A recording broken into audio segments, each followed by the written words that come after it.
नमस्कार, मैं हूं डॉक्टर चक्षु। अगर आप बीमार हैं और आपके आसपास के लोग आपको गिलोय लेने के लिए फोर्स कर रहे हैं, तो आप कैसे डिसाइड करें कि आपको इस बीमारी में गिलोय लेनी चाहिए या नहीं।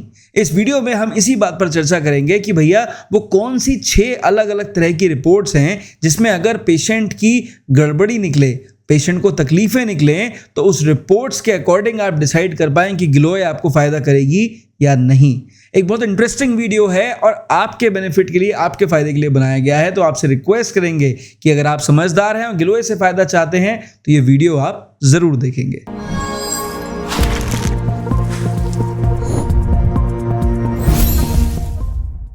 तो सबसे पहले डिस्कस कर लेते हैं भाई ये गिलोय क्या है, क्यों आखिर इसके ऊपर इतनी सारी बात होती है। देखिए, गिलोय बेसिकली एक क्रीपर है, एक बेल है जो कि पेड़ों पर उग सकती है, पौधों पर उग सकती है। लोग इसे कंफ्यूज कर लेते हैं मनी प्लांट से, लेकिन दोनों में फ़र्क है। दोनों की पत्तियां लगभग हार्ट शेप्ड होती हैं, लेकिन जो गिलोय की पत्तियां होती हैं उनका जो कलर होता है वो ज़्यादा डार्क होता है।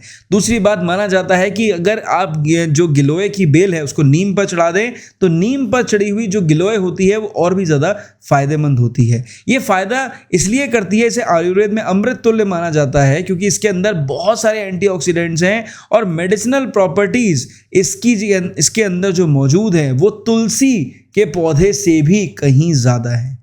तो आपको समझ में आ गया होगा और आपने सुना भी होगा कि भैया गिलोय जो है वो एक बेहद पावरफुल और बहुत ही ज़्यादा इफेक्टिव मेडिसिन है।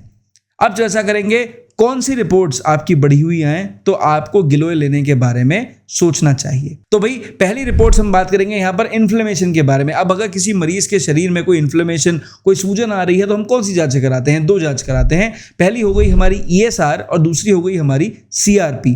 अब हम देखिए, कोविड के टाइम से हम लोग CRP इन्वेस्टिगेशन बहुत ज़्यादा करा रहे हैं। अब ESR जो है वो एक एक्यूट इन्फ्लेमेशन का मार्कर है। अब सपोज करिए आपके शरीर में अभी हाल फिलहाल में थोड़ी बहुत कोई बीमारी हो रही है, तो हम ESR अगर टेस्ट कराते हैं पेशेंट का, वो बढ़ा हुआ आता है तो इसका मतलब पेशेंट के शरीर में एक्यूट इन्फ्लेमेशन है।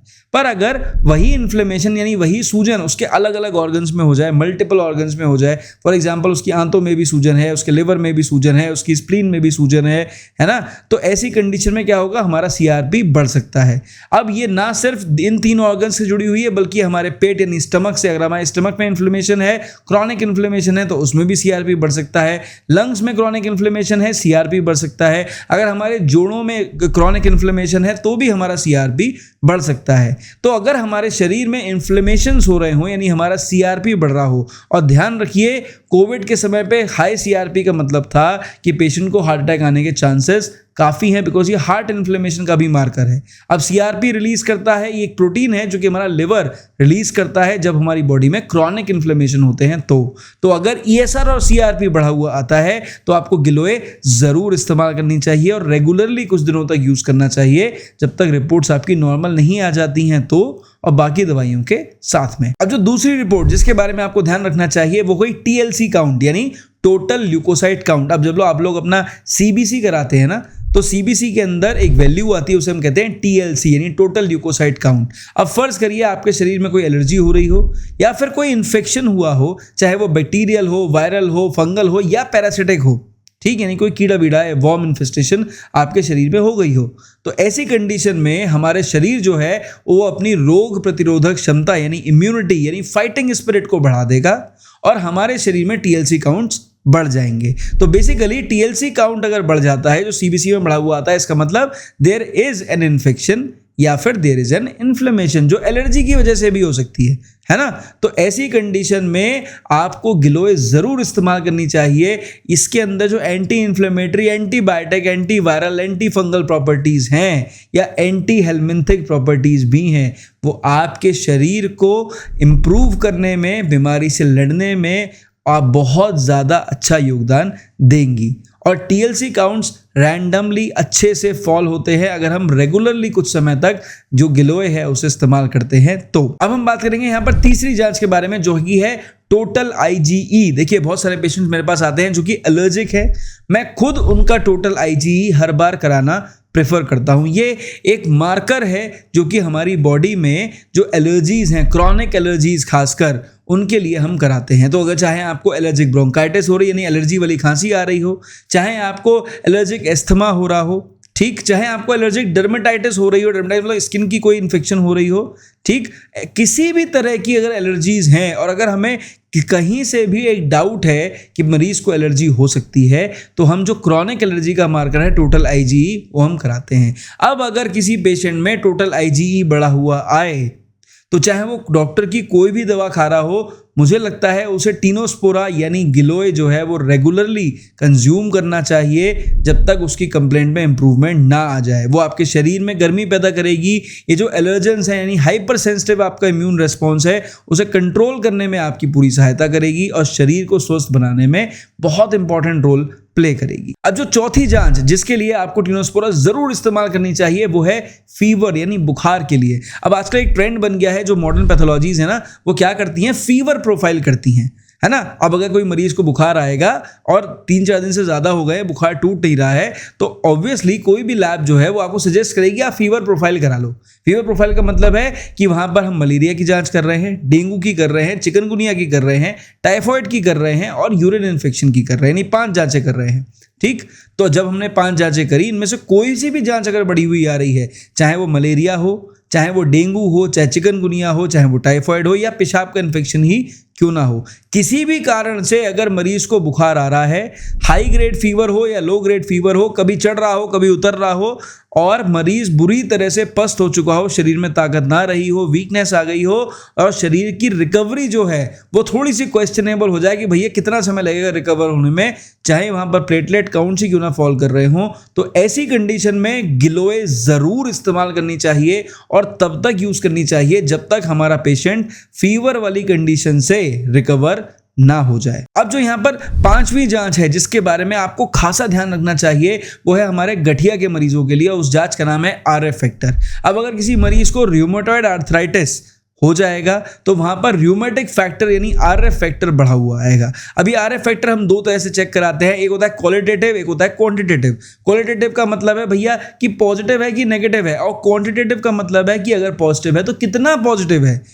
ठीक, तो ये दोनों जांचें अगर हम करा लेते हैं या दोनों में से एक भी करा लेते हैं और पॉजिटिव आती है और मरीज गठिया से परेशान है, उसके हाथ पैरों की सूजन नहीं खत्म हो रही है, उसे रेगुलरली तकलीफ हो रही है, गठिया इंप्रूव नहीं कर रही है, वो अच्छी खासी पेन किलर्स खा रहा है, आयुर्वेदिक, होम्योपैथिक सभी तरह की दवाइयाँ खा रहा है, मॉडर्न मेडिसिन खा रहा है, पर इंप्रूव नहीं हो रहा है ना, तो मुझे लगता है खासकर जब उसकी परेशानी ट्रिगर कर रही हो और उसे तकलीफ बहुत ज़्यादा हो तो उसे रेगुलरली गिलोय लेनी चाहिए, कुछ समय तक लेनी चाहिए जब तक उसकी एक्यूट परेशानी इंप्रूव ना हो जाए। और जब एक बार इंप्रूव हो जाए तो डॉक्टर से परामर्श लेकर लंबे समय के लिए एक सही क्वांटिटी में, सही डोसेज में अगर वो गिलोय को इस्तेमाल करेगा तो उसकी गठिया वाली जो परेशानी है वो इंप्रूव होने लग जाएगी। अब यहाँ पर हम 6ठी जांच यानी 6th जांच के बारे में बात करेंगे जो कि है हमारा अल्ट्रासाउंड। अब देखिए अल्ट्रासाउंड एक बड़ी कॉमन इन्वेस्टिगेशन है जो हम लोग करा लेते हैं। तो अल्ट्रासाउंड में क्या निकले, जब आपको गिलोय के बारे में सोचना चाहिए उसे ध्यान से समझिए। पहला हो गया हेपाटोमेगाली,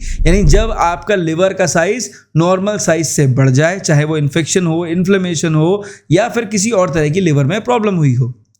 दूसरी चीज है वही स्प्लीनोमेगाली यानी तिल्ली। अब अगर आपकी शरीर में कोई भी इन्फेक्शन होगा, कोई भी इन्फ्लेमेशन होगा तो वहां उसकी वजह से जो आपका आर्मी का हेडक्वार्टर है वो एक्टिवेट हो जाएगा, यानी आपका स्प्लीन जो है वो बढ़ जाएगा। तो जब आपका स्प्लीन बढ़ जाए, आपका इम्यूनिटी का हेडक्वार्टर एकदम एक्टिवेट हो जाए और वो उसका साइज बड़ा हो जाए, तो वहां पर आपको गिलोय को इस्तेमाल करने के बारे में जरूर सोचना चाहिए। अब अगर आपने अल्ट्रासाउंड कराया, उसमें बच्चों के अल्ट्रासाउंड में खासकर निकल के आती है मेजेंट्रिक लिम्फ नोड एनलार्जमेंट, यानी मेजेंट्रिया आपकी बढ़ गई है, इसकी वजह से बच्चे पेट में बहुत दर्द बताते हैं। बहुत ही कॉमन कंप्लेंट है बच्चों की, उसमें आपको टीनोस्पोरा यानी गिलोय के बारे में ज़रूर सोचना चाहिए। अब अगर यहीं पर आपके जो अल्ट्रासाउंड है उसमें निकल के आ रहा है कि बावल लूप इन्फ्लेम्ड है, यानी आपकी जो छोटी आंत है उसमें कहीं सूजन आ रही है और आपको पेट संबंधी परेशानी भी हो रही है, बुखार भी आ रहा है, बुखार टूट नहीं रहा है और आपकी जो थोड़ी बहुत इन्फ्लेमेशन वाली इन्फेक्शन वाली जांच है वो भी बढ़ी हुई आ रही है जो मैंने पहले डिस्कस करी, तो आपको गिलोय इस्तेमाल करने के बारे में जरूर सोचना चाहिए। तो ये कुछ बेसिक चीजें हैं जो कि अगर आपके अल्ट्रासाउंड में निकले हैं तो आपको गिलोय इस्तेमाल करने के बारे में जरूर सोचना चाहिए। तो देखिए अब तक मैंने इस वीडियो में ये बताया कि भैया कौन कौन सी वो 6 अलग अलग इन्वेस्टिगेशंस हैं जो बढ़ी हुई हैं तो आपको गिलोय के बारे में सोचना पड़े। पर अब डिस्कस करेंगे कि ऐसी कंडीशंस में गिलोय को इस्तेमाल करने का सही तरीका आखिर है क्या। अब देखिए मार्केट में गिलोय आपको अलग अलग तरह से मिल जाती है भाई। देखिए गिलोय का जो क्वाथ है वो भी आता है, आयुर्वेदिक स्टोर्स पे मिलता है। गिलोय का जूस भी आता है, बहुत सारी कंपनीज बनाती हैं। गिलोय घनवटी भी आती है और होम्योपैथी में आता है टिनोस्पोरा कॉर्डिफोलिया क्यू। तो ये 4 अलग अलग तरीके हैं जिससे कि आप गिलोय इजीली ले सकते हैं। इसके अलावा लोग जो है वो गिलोय का काढ़ा घर में बनाकर भी इस्तेमाल कर सकते हैं। तो ये एक होममेड प्रोसेस है। तो सबसे पहले समझ लीजिए कि अगर आपको गिलोय से असली फायदे चाहिए हो तो सही तरीका इस्तेमाल करने का जो है वो है काढ़ा बनाकर। अगर आपको घर के आसपास कहीं गिलोय उगी हुई हो तो जो उसकी छाल होती है, नहीं जो उसकी जो क्लाइंबर की एक डाली सी होती है ना, जो थोड़ी सी हार्ड हो, उस डाली में से छोटा सा पीस आप काट लें, उसे छील लें और उसके बाद छोटे छोटे पीसेस में काट के उसे डाल के उसका काढ़ा बनाएं।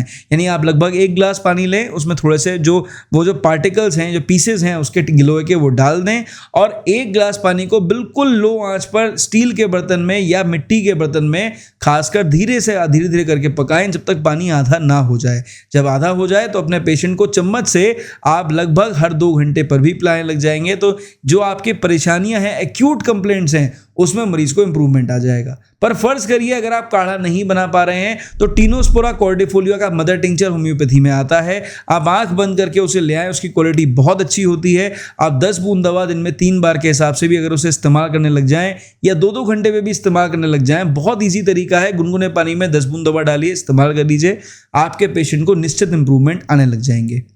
अब अगर हमें महसूस होता है कि हम लंबे समय तक गिलोय इस्तेमाल करना चाहते हैं अपनी इम्यूनिटी को इंप्रूव करने के लिए, या फर्ज करिए किसी भी ऐसे रीजन की वजह से जो कि क्रॉनिक इन्फ्लेमेशन या क्रॉनिक इन्फेक्शन से जुड़ा हो, जैसे सीआरपी बढ़ा हुआ है, आरएफ फैक्टर बढ़ा हुआ है, ठीक है, या टोटल आईजीई बढ़ी हुई है, तो ऐसी कंडीशन में जो आपको इस्तेमाल करने का सही तरीका है वो गिलोय घनवटी भी हो सकती है कि भैया आप वो 1 गोली सुबह शाम के हिसाब से यूज़ कर लें, या गिलोय का जो जूस आता है वो आप 1 ढक्कन यानी 5 ml सुबह शाम के हिसाब से इस्तेमाल कर सकते हैं गुनगुने पानी में डाल के। गिलोय का क्वाथ भी आता है, या कि जो पाउडर बेस आता है, आप उसको डाल के उसका काढ़ा भी बना सकते हैं, ठीक। एंड मोस्ट इंपॉर्टेंटली जो मैंने आपको बताया, टिनोस्पोरा कॉर्डिफोलिया का मदर टिंचर होम्योपैथी में आता है।